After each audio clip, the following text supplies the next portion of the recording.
एक गरीब किसान का बेटा जो सिनेमा हॉल में चौकीदारी करके महीने के सिर्फ 90 रुपए कमाता था, कौन यकीन करेगा कि एक दिन वो ऐसी कंपनी खड़ा कर देगा जिसकी टर्नओवर 5,000 करोड़ रुपए से भी ज्यादा की होगी। सुनने में ये थोड़ी फिल्मी कहानी सी लगती है, लेकिन इसे सच कर दिखाया है 10वीं पास चंदू भाई ने, जिनके पास एक समय किराए के लिए 50 रुपए तक नहीं थे, लेकिन थिएटर की सीट साफ करके, फिल्मों के पोस्टर्स लगा के और कैंटीन में सैंडविच बेचकर ये गरीब लड़का आखिर इतना सफल कैसे हो गया कि गुजरात की सबसे बड़ी वेफर कंपनी बालाजी वेफर्स का मालिक बन बैठा। ये सफर कितना स्ट्रगल से भरा रहा और इन्होंने कौन सी स्ट्रैटेजीज अपनाई कि इनका सबसे बड़ा कॉम्पिटिटर लेज भी इनके सामने हारता चला गया, सब कुछ हम डिटेल में जानने वाले हैं आज के इस वीडियो में। एक्चुअली बात है 1972 की, जब गुजरात के जामनगर जिले के एक छोटे से गांव के अंदर पोपट रामजी भाई वीरानी नाम के एक गरीब किसान रहते थे, जो कि खेती करके ही अपने परिवार का पेट पालते। इन्हें खेतों के ही सहारे जैसे तैसे गुजारा हो रहा था, लेकिन एक साल ऐसा आया कि उनके एरिया में बारिश ही नहीं हुई और सारी फसलें बर्बाद हो गई। और फिर इसके बाद भी कभी सूखा तो कभी बिन मौसम बरसात ने पोपट रामजी भाई और उनके परिवार का जीवन मुश्किल में डाल दिया था। और फिर इन्हीं सभी प्रॉब्लम से ही तंग आकर उन्होंने 20,000 रुपए में अपनी पुश्तैनी जमीन बेच दी और फिर मिले पैसों को अपने 3 बेटों चंदू भाई वीरानी, नेकजी भाई वीरानी और भीखू भाई वीरानी को बांट दिया, ताकि वो इनसे कोई व्यापार शुरू कर सके। पिता से पैसे मिलते ही 15 साल के चंदू भाई अपने दोनों भाइयों को लेकर राजकोट चले गए और वहां उन्होंने एग्रीकल्चरल प्रोडक्ट्स और फार्म इक्विपमेंट का व्यापार शुरू किया। अब डीलर को भी पता था कि इन्हें बिजनेस का कोई खास नॉलेज है नहीं, इसीलिए उसने महंगे दामों पर इन्हें नकली फर्टिलाइजर बेच दिया। इस तरह से चंदू भाई का अपना पहला वेंचर 2 सालों के अंदर ही बंद हो गया और तीनों भाई सड़क पर आ गए। अब दोस्तों, यहाँ से गांव लौटने का तो कोई मतलब था नहीं, क्योंकि वहाँ कुछ बचा ही नहीं था, इसीलिए ये लोग राजकोट में रहकर ही काम ढूंढने लगे। लेकिन क्योंकि ये ज्यादा पढ़े लिखे थे नहीं, इसीलिए इन्हें कोई अच्छी जॉब नहीं मिल पाई। और इस टाइम पर फाइनेंशियल ट्रबल्स भी इतने ज्यादा बढ़ गए थे कि वो अपने घर का किराया जो सिर्फ 50 रुपए था वो भी पे नहीं कर पा रहे थे, और इसकी वजह से मकान मालिक ने भी उन्हें बाहर का रास्ता दिखा दिया। हालांकि कुछ समय बाद चंदू भाई को एस्ट्रॉन नाम के एक सिनेमा हॉल में चौकीदारी का काम मिला, जिसकी सैलरी थी महीने के 90 रुपए। हालांकि चौकीदारी के साथ साथ कभी वो मूवीज की पोस्टर्स लगा दिया करते थे तो कभी कैंटीन में भी काम कर लेते थे, और फिर इस तरह से कम पैसों में ही सही, लेकिन जैसे तैसे करके उनका गुजारा होने लगा। अब क्योंकि चंदू भाई ईमानदार बहुत थे, इसीलिए कुछ ही टाइम के बाद उन्हें थिएटर की कैंटीन का ठेका मिल गया और अब वो इंटरवल के टाइम पर मसाला सैंडविच बनाकर लोगों में बेचने लगे। ये मसाला सैंडविच लोगों को खूब पसंद आया, जिससे कि चंदू भाई ने थोड़ा प्रॉफिट भी कमा लिया था। और जब हालात थोड़े बेहतर हुए, 1982 में चंदू भाई ने गांव से अपनी पूरी फैमिली को राजकोट बुला लिया और अब फैमिली के सभी मेंबर्स एक साथ मिलकर इस काम को आगे बढ़ाने लगे। पर दोस्तों, एक बहुत बड़ी प्रॉब्लम यह थी कि उनका सैंडविच आसपास में पॉपुलर तो बहुत हो गया था, लेकिन जो भी सैंडविचेस शाम में बच जाते थे उनमें अगले दिन फंगस लग जाता और वो पूरी तरह से बर्बाद हो जाते थे। और इन डेली के नुकसान से चंदू भाई भी अब परेशान रहने लगे, और फिर इसी परेशानी के चलते उन्होंने सोच विचार करना शुरू किया कि आखिर ऐसा क्या बेचा जाए जो कि कई दिनों तक खराब ना हो। और दोस्तों, इसी दौरान चंदू भाई को पोटैटो वेफर्स बेचने का आइडिया आया। चंदू भाई ने ये आलू के पतले चिप्स किसी वेंडर से खरीदने के डील की और अपने कैंटीन में बेचने लगे। लेकिन आगे चलकर इस बिजनेस में भी उन्हें यह प्रॉब्लम फेस करनी पड़ी कि वेंडर टाइम पर उन्हें सप्लाई ही नहीं करता था, और फिर जब लोग इंटरवल में आकर चिप्स मांगते तो कई बार वो कैंटीन में अवेलेबल ही नहीं होते थे। कभी सप्लाई में डिले और कभी टूटे फूटे पोटैटो वेफर्स की वजह से चंदू भाई बहुत ज्यादा तंग आ गए, और फिर उन्होंने सोचा कि अब वो किसी वेंडर के भरोसे न रहकर खुद का ही चिप्स बनाकर बेचेंगे। उस टाइम पर चंदू भाई के पास 10,000 रुपए की सेविंग्स थी, और इन्हीं पैसों की ही मदद से उन्होंने 1982 में अपने बरामदे में एक छोटा सा टीन शेड लगाया और रात में कैंटीन बंद करने के बाद पोटैटो वेफर्स खुद ही बनाने लगे। शुरुआती समय एक्सपीरियंस न होने की वजह से काफी मुश्किलों से भरा रहा, क्योंकि इनके चिप्स कभी जल जाते तो कभी नरम ही रह जाते थे। लेकिन कुछ दिनों की मेहनत के बाद आखिरकार इन्होंने परफेक्ट पोटैटो वेफर्स बनाना सीख ही लिया। अब घर पर ही इन चिप्स को बनाने की वजह से चंदू भाई क्वालिटी को भी कंट्रोल कर पाए, जिससे कि इनकी बिक्री काफी तेजी से बढ़ने लगी। इनके पोटैटो वेफर्स की लोकप्रियता को देखकर थिएटर ऑनर ने चंदू भाई के साथ में पार्टनरशिप कर ली और जल्द ही ये 3 अलग अलग थिएटर्स की कैंटीन को भी चलाने लगे। इस तरह से अब चंदू भाई का काम निकल पड़ा और इनके पोटैटो वेफर्स की डिमांड भी बढ़ती ही चली गई। कुछ ही समय में इन्होंने 25 से 30 मर्चेंट्स को भी अपने चिप्स सप्लाई करने शुरू कर दिए और फिर धीरे धीरे ये पूरे राजकोट में पसंद किए जाने लगे। लेकिन दोस्तों मार्केट में और भी कई सारे लोग थे जो कि वेफर्स बनाकर बेच रहे थे। ऐसे में अपनी अलग पहचान बनाने के लिए चंदू भाई ने 1984 में अपने पोटैटो वेफर्स को एक नाम देने की सोची और फिर नाम का आइडिया उन्हें उनके कैंटीन के बगल में मौजूद एक हनुमान मंदिर बालाजी से मिला और फिर इस तरह से बालाजी वेफर्स नाम के अंडर उनके ये पोटैटो वेफर्स आने लगे। लेकिन ये तो बस अभी शुरुआत थी, क्योंकि इतनी सारे कैंटीन्स और मर्चेंट्स से जुड़ने के बाद इनके वेफर्स की डिमांड और भी ज्यादा बढ़ने लगी और एक समय तो ऐसा आया कि परिवार का हर सदस्य दिन रात मेहनत करके भी डिमांड को फुलफिल नहीं कर पा रहा था। ऐसे में चंदू भाई ने सोचा कि क्यों ना वेफर्स बनाने वाली मशीनरी लगाई जाए ताकि कम समय में ज्यादा से ज्यादा प्रोडक्शन किया जा सके।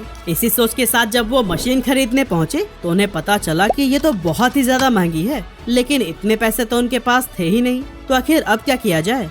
काफी सोचने समझने के बाद उन्होंने मशीन की फंक्शनिंग को समझना शुरू किया और जब उन्हें समझ आ गया कि ये काम कैसे करती है तो इन्होंने करीब 5,000 रुपए में बाजार से अलग अलग पार्ट्स खरीदकर खुद ही अपने लिए पोटैटो पिलिंग और चॉपिंग मशीन बना डाली। और दोस्तों अगले कुछ सालों तक इसी मशीन के सहारे ही इनका काम चलता रहा और इनका व्यापार भी ग्रो करता गया। राजकोट में एक्सपेंशन के बाद अब चंदू भाई चाहते थे कि इनके वेफर्स देश के बाकी एरियाज में भी पॉपुलर हों, लेकिन इसके लिए जरूरत थी एक बड़े लेवल पर प्रोडक्शन की। इसीलिए 1989 में इन्होंने बैंक से करीब लाख रुपए का लोन लिया और गुजरात का सबसे बड़ा पोटैटो वेफर्स प्लांट खोला। हालांकि उनका ये कदम काफी रिस्की था, क्योंकि उस दौर में बड़े इन्वेस्टर्स या फिर अमीर लोग ऐसे नए वेंचर्स में इन्वेस्ट करने से कतराते थे। ऐसे में अगर लोन लेने के बाद भी बिजनेस नहीं चला तो फिर लॉस का सारा बोझ उन्हें खुद ही उठाना पड़ता। लेकिन दोस्तों ऐसा समय आया ही नहीं, क्योंकि गुजरते वक्त के साथ इनका मार्केट शेयर और कस्टमर्स बढ़ते ही चले गए। इसके बाद आया साल 1992, जब इन्होंने अपने बिजनेस को एक प्राइवेट लिमिटेड कंपनी के रूप में रजिस्टर कराया और साथ ही अपने मैन्युफैक्चरिंग प्रोसेस को ऑटोमेट करने के लिए एडवांस टेक्नोलॉजी वाले मशीन्स का यूज करना शुरू कर दिया। क्योंकि चंदू भाई का मानना था कि भले ही मशीन्स महंगी होती है, लेकिन वो ह्यूमन एरर को कम करने के साथ साथ कंसिस्टेंट क्वालिटी भी मेंटेन करती है। इसके अलावा इन्होंने बिजनेस में अलग अलग रोल्स और रिस्पॉन्सिबिलिटीज को भी बांट दिया, जिससे बिजनेस ऑपरेशंस को मैनेज करना आसान हो गया, क्योंकि अब हर किसी को अपना काम पता होता था। और फिर आगे चलकर अपना डिस्ट्रीब्यूशन नेटवर्क मजबूत करने के बाद से तो चंदू भाई की कंपनी बालाजी लोकल से उठकर पहले रीजनल और फिर नेशनल लेवल का ब्रांड बन गया। हालांकि उस टाइम मार्केट में अंकल चिप्स, सिम्बा और बिन्नीज जैसे कई सारे बड़े बड़े ब्रांड्स थे, जिनके सामने किसी भी नए प्लेयर के लिए अपनी जगह बनाना बिल्कुल भी आसान नहीं था। लेकिन बालाजी ने अपनी मेहनत, लगन और बेहतरीन क्वालिटी के जरिए अपने प्रोडक्ट्स को मार्केट में पॉपुलर बना दिया। क्योंकि जहां उनके कॉम्पिटिटर्स अभी भी ट्रेडिशनल तरीके से चिप्स बना रहे थे, बालाजी ने इनोवेटिव तरीके को अपनाकर मार्केट में अपने ब्रांड को मजबूती से एस्टेब्लिश कर लिया था। और दोस्तों पता है, इनकी बढ़ती ग्रोथ को देखते हुए एक मल्टीनेशनल कंपनी ने ऑफर किया कि चंदू भाई 4,000 करोड़ रुपए में अपनी कंपनी को बेच दे, लेकिन चंदू भाई ने इस डील से साफ इनकार कर दिया। इसके कुछ समय के बाद बालाजी पोटैटो वेफर्स के अलावा नमकीन और कई दूसरे स्नैक्स भी बनाने लगे और इनके टेस्ट को भी लोगों ने खूब सराहा, जिससे धीरे धीरे ये गुजरात से निकलकर उत्तर प्रदेश, मध्य प्रदेश और इनके ही जैसे कई सारे स्टेट्स में अपने पैर जमाने लगे। इस एक्सपेंशन के साथ ही बालाजी इस बात का भी ख्याल रख रही थी कि कंपनी जो बना रही है वो लोगों की पसंद के अकॉर्डिंग है या फिर नहीं, क्योंकि चंदू भाई को बहुत अच्छे से पता था कि गुजरात के लोगों को जो फ्लेवर पसंद है जरूरी नहीं कि महाराष्ट्र, राजस्थान या फिर यूपी में वही पसंद आए। इसीलिए ये इस तरह के भी स्नैक्स को बनाने लगे जो कि लोकल टेस्ट को जस्टिफाई कर सके। यह काम प्रॉपर तरीके से होता रहे, इसके लिए इन्होंने अलग अलग स्टेट्स में अपनी मैन्युफैक्चरिंग यूनिट सेटअप की, जिनमें से 3 गुजरात के, राजकोट, वलसाड़ और वडोदरा में, तो वहीं एक मध्य प्रदेश के इंदौर में लोकेटेड है। और इन मैन्युफैक्चरिंग यूनिट की कैपेसिटी हर दिन 1,000 क्विंटल्स पोटैटो वेफर्स और 5,000 क्विंटल्स नमकीन बनाने की है, जो कि दिखाती है कि इन्होंने कितना बड़ा प्रोडक्शन सेटअप तैयार किया है। अलग अलग जगह पर फैक्ट्रीज लगाने का फायदा ये हुआ कि ये लोकल मार्केट्स को बेहतर तरीके से सर्व करने लगे, जो कि इनके मार्केट शेयर को बढ़ाने में काफी मददगार साबित हुआ। यही वजह है कि 2006 में बालाजी वेफर्स ने गुजरात के पोटैटो वेफर्स मार्केट का 90% हिस्सा अपने नाम कर लिया था और फिर इसके बाद से इनकी ग्रोथ को कोई भी नहीं रोक सका। हालांकि तभी अचानक 2011 में कुछ ऐसा हुआ जिसने कंपनी की मुसीबतें बढ़ा दी। असल में बालाजी के सबसे बड़े कॉम्पिटिटर पेप्सिको ने इनके ऊपर केस फाइल कर दिया। पेप्सिको का आरोप था कि बालाजी ने उनके लेज मैक्स चिप्स के डीप रिच डिजाइन को अपने रंबल नाम के एक वेफर में इस्तेमाल किया है। इस बात के लिए पेप्सिको ने ना तो कोई वार्निंग दी और ना इसके बारे में बालाजी से कोई बातचीत की, बल्कि फौरन ही कंपनी पर डिजाइन इन्फ्रिंजमेंट का केस ठोक दिया। मतलब आप खुद ही इमेजिन करिए कि एक इंडियन ग्रोइंग कंपनी के ऊपर मल्टीनेशनल जायंट का अटैक। बहुत लोगों का मानना था कि ये केस पेप्सिको ने फ्रस्ट्रेशन में किया था, क्योंकि बालाजी की बढ़ती पॉपुलैरिटी का असर इनके भी स्नैक्स पर पड़ने लगा था। खैर रीजन जो भी हो, पर चंदू भाई ने हार नहीं मानी। इन्होंने पेप्सिको के एलिगेशंस का सामना किया और कोर्ट में आर्ग्यू किया कि पेप्सिको सिर्फ इन्हें इसलिए टारगेट कर रहा है क्योंकि बालाजी वेफर्स की ग्रोथ बढ़ती ही जा रही है। लेकिन इन सब दलीलों के बावजूद हाई कोर्ट का फैसला पेप्सिको के हक में आया और कोर्ट ने बालाजी को अपने चिप्स का डिजाइन बदलने का ऑर्डर दे दिया। इस फैसले के बाद से बहुत सारे एक्सपर्ट्स को ये लगने लगा कि अगर वेफर्स की पैकेजिंग का ही डिजाइन बदल गया तो ये स्टेप उनके ब्रांड के लिए काफी नुकसानदायक हो सकता है। लेकिन चंदू भाई ने कहा कि लोग बालाजी के नाम पर भरोसा करते हैं, न कि पैकेजिंग, डिजाइन और लोगो पर। और दोस्तों आगे चलकर हुआ भी यही, क्योंकि जहां एक तरफ लेज का मार्केट शेयर धीरे धीरे घटता जा रहा था, वहीं बालाजी वेफर्स की ग्रोथ हर साल 20 से 25% की स्पीड से बढ़ रही थी। 2019 तक आते आते कंपनी के पास 65 से ज्यादा प्रोडक्ट रेंज थी और इनकी रीच छोटे छोटे गाँव से लेकर बड़े बड़े शहरों तक फैल चुकी थी। इसके अलावा इनका डिस्ट्रीब्यूशन नेटवर्क भी 1225 से ज्यादा डीलर्स तक पहुंच चुका है। और हाँ, द इकोनॉमिक टाइम्स ने इनकी इसी ग्रोथ और लोकप्रियता को देखते हुए इन्हें सुल्तान ऑफ वेफर्स का नाम दिया। आज बालाजी वेफर्स में हजारों लोग काम करते हैं और कंपनी की बिजनेस फिलॉसफी है कि वो हर एक मेंबर को फैमिली की तरह ट्रीट करते हैं और साथ ही कस्टमर्स को भी value for money product provide करते हैं। और दोस्तों इनकी इसी फिलॉसफी ने ही इन्हें लोगों के बीच एक वफादार और भरोसेमंद ब्रांड बना दिया है। हालांकि यहाँ तक पहुँचने के लिए चंदू भाई ने कुछ ऐसी बिजनेस स्ट्रैटेजीज पर भी काम किया है जिसके चलते इनके कॉम्पिटिटर्स इन्हें कभी भी हरा नहीं सके। और इन्हीं स्ट्रैटेजीज में से पहली है लोकल फ्लेवर्स। अब जैसा कि हमने जाना कि बालाजी वेफर्स की शुरुआत तो गुजरात में हुई थी, लेकिन चंदू भाई को पता था कि अगर इन्हें नेशनल लेवल पर अपनी पहचान बनाना है तो फिर इंडिया की बाकी मार्केट में भी अपनी प्रेजेंस बनानी होगी। इसीलिए इन्होंने गुजरात से निकलकर देश के दूसरे हिस्सों में भी अपना फुटप्रिंट बढ़ाया। और इस एक्सपेंशन का सबसे बड़ा फायदा ये हुआ कि इन्हें लोकल फ्लेवर्स के साथ में इनोवेशन करने का मौका मिला। लेकिन ये इनोवेशन सिर्फ फ्लेवर तक ही सीमित नहीं रहा, बल्कि बालाजी ने हेल्दियर स्नैकिंग ऑप्शंस भी इंट्रोड्यूस किए, जैसे कि बेक्ड वेफर्स और रोस्टेड नमकीन, ताकि हेल्थ कॉन्शियस कंज्यूमर्स का भी ध्यान रखा जा सके। और हाल ही में इन्होंने अपनी हाउस मेड नूडल्स गिप्पी को लॉन्च करके भी नूडल मार्केट में एंट्री की है। इसके अलावा बालाजी वेफर्स ने इंटरनेशनल मार्केट में भी कदम रखा है, जहां यूएसए, यूके, यूएई और ऑस्ट्रेलिया जैसे देशों में इनकी एंट्री ने इन्हें ग्लोबल पहचान दिलाने का काम किया। दूसरी स्ट्रैटेजी है variety of products and innovations.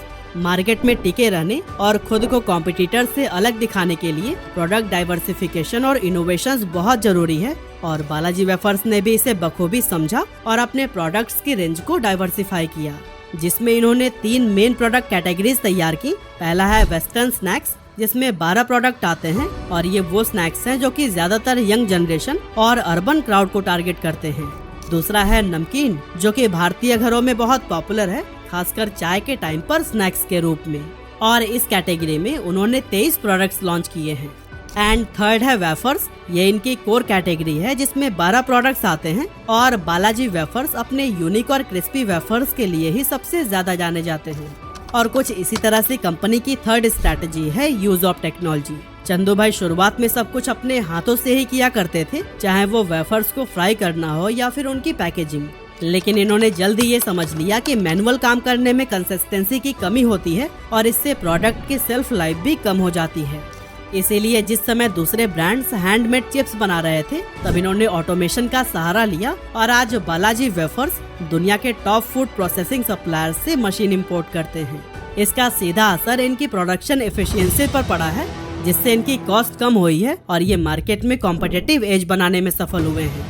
और दोस्तों इसी तरह से बालाजी वेफर्स की फोर्थ स्ट्रैटेजी है कस्टमर फर्स्ट। अब बालाजी वेफर्स की पूरी कहानी का सार भी यही है, इन्होंने हमेशा ही कस्टमर्स को किंग माना है। इनके लिए सबसे जरूरी यही था कि अपने कस्टमर्स को अच्छी क्वालिटी के प्रोडक्ट्स रीजनेबल प्राइस पर प्रोवाइड करें। जब दूसरे ब्रांड्स कस्टमर सेटिस्फेक्शन को नजरअंदाज कर रहे थे, तब बालाजी वेफर्स ने इसे अपनी प्रायोरिटी बना ली। इन्होंने कंसिस्टेंट टेस्ट और क्वालिटी को मेंटेन करने के लिए बहुत मेहनत की, ताकि इनके कस्टमर्स को हर बार वही स्वाद मिले जिसकी उन्हें उम्मीद है। बालाजी वेफर्स के डायरेक्टर श्याम वीरानी कहते हैं कि आपको हमारे क्वालिटी, क्वांटिटी और प्राइस का मैच किसी भी ब्रांड में नहीं मिलेगा। और दोस्तों, यही आत्मविश्वास और डेडिकेशन है जिसने बालाजी वेफर्स को मार्केट में एक स्ट्रॉन्ग ब्रांड इमेज दिलाई है।